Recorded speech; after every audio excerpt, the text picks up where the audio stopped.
कौन थी वो? मैं 8 महीने की प्रेग्नेंट थी और अपनी डिलीवरी के लिए अपने मायके गई थी। माँ ने मुझे फोन पर बताया, घर के पीछे की तरफ जो खाली जमीन थी ना, वहां पर एक नया कमरा बनवा लिया है। इतने सालों के बाद जैसे ही अपने घर में कदम रखा, कुछ अलग सा लगा। माँ, ये घर के पीछे की तरफ नया कमरा बनवाने की क्या जरूरत थी? अरे बेटा, घर के पीछे दूर दूर तक खाली जमीन है। तेरे पापा को कई दिनों से लग रहा था कि यहाँ पर एक कमरा बनवा लेंगे तो ताजा हवा मिल जाया करेगी। अब तो ये सब छोड़ और चल जल्दी से दूध पी ले। माँ, मैं थोड़ी देर में पी लूंगी, आप सो जाओ। मैंने दूध का गिलास उठाकर उस खिड़की में रख दिया। पता नहीं कब आंख लग गई। अचानक से खिड़की के पल्लों के खड़कने की तेज आवाज आई। दूध का गिलास धड़ाम से जमीन पर आ गिरा। जमीन पर गिरते ही दूध का रंग लाल हो चुका था। मैंने खिड़की से झांक कर बाहर देखा। चारों तरफ धूप अंधेरा था। उस अंधेरे की तरफ से कुछ आवाजें आ रही थी, जैसे छोटे बच्चे आपस में खिलखिलाकर मस्ती कर रहे हो।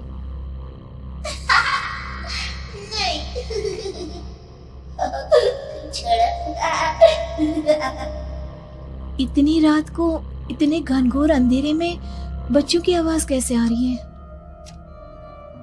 घड़ी में वक्त देखा तो ठीक 12 बजे थे। देखकर मैं सन्न रह गई।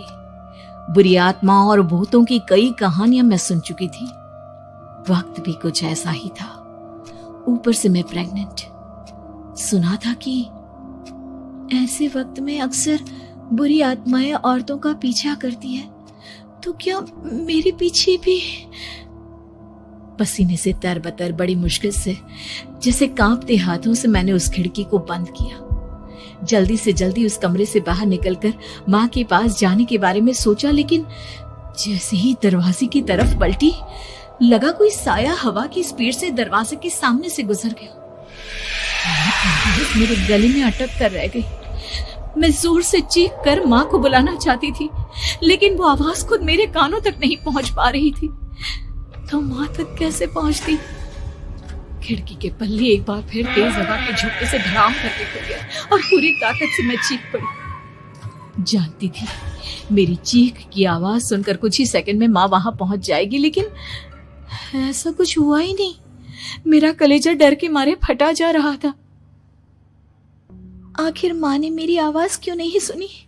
इतनी गहरी नींद में तो माँ कभी नहीं सोती। ठीक पीछे खुली हुई वो खिड़की। मुझ में इतनी ताकत नहीं बची थी कि मैं पलटकर उस तरफ देख भी सकूं। हवा का एक सनसनाता हुआ झोंका उसी वक्त मेरे कानों से आकर टकराया। लगा जैसे किसी ने दबी हुई आवाज में धीरे से मुझसे कहा, चली जाओ यहाँ से। मैंने दोनों हाथ अपने कानों पर रख लिए और एक बार फिर ताकत लगाकर जोर से चीखने की कोशिश की। माँ!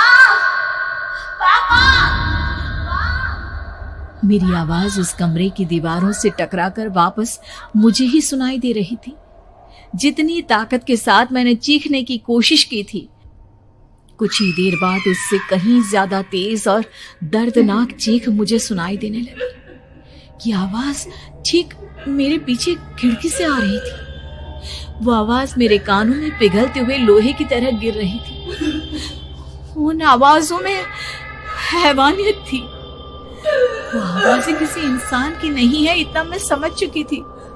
कांप रहे हाथों से मैंने अंधेरे में कुछ ढूंढने की कोशिश की।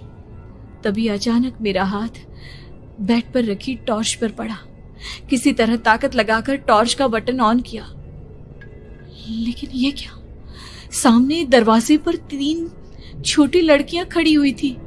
उनके हाथ में स्टील के चमचमाते हुए चाकू थे। मैं घबराकर लड़खड़ाई और पीछे की तरफ हटी, लेकिन तब तक वो मेरे पास आ चुकी थी। उनकी गर्दन टेढ़ी थी और उनके हाथों के वो चाकू मेरे पेट को निशाना बनाने को तैयार। मैं जोर से चीखी, नहीं, छोड़ दो मेरे बच्चे को, मत मारो, मत मारो, छोड़ दो मेरे बच्चे को। सोनाली, क्या हुआ बेटा? तू इतनी डरी हुई क्यों है? उठ बेटा, क्या हुआ? हड़बड़ाकर मैंने अपनी आंखें खोली। देखा तो दिन निकल आया था। माँ मुझे जगा रही थी। मेरा चेहरा पूरा पसीने से लथपथ था। क्या हुआ बेटा, तुमने कोई बुरा सपना देखा क्या? मैं अभी तक अपने पूरे होश में नहीं थी। वो मेरे बच्चे को मार देगी माँ। वो लड़की मेरे बच्चे को। मैंने घबराकर अपने पेट को छुआ। सब कुछ ठीक था। और वो दूध जो रात को यहाँ पर गिर गया था, उसका रंग लाल हो गया था। माँ ने हंसते हुए दूध का गिलास मुझे दिखाया। तुमने दूध पिया ही नहीं, पूरा का पूरा ऐसे ही रखा हुआ है। तुमसे कहा था ना सोनाली, सेहत के लिए लापरवाही ठीक नहीं बेटा। लेकिन मैंने तो सब कुछ अपनी खुली आंखों से देखा था। ये सपना कैसे हो सकता है?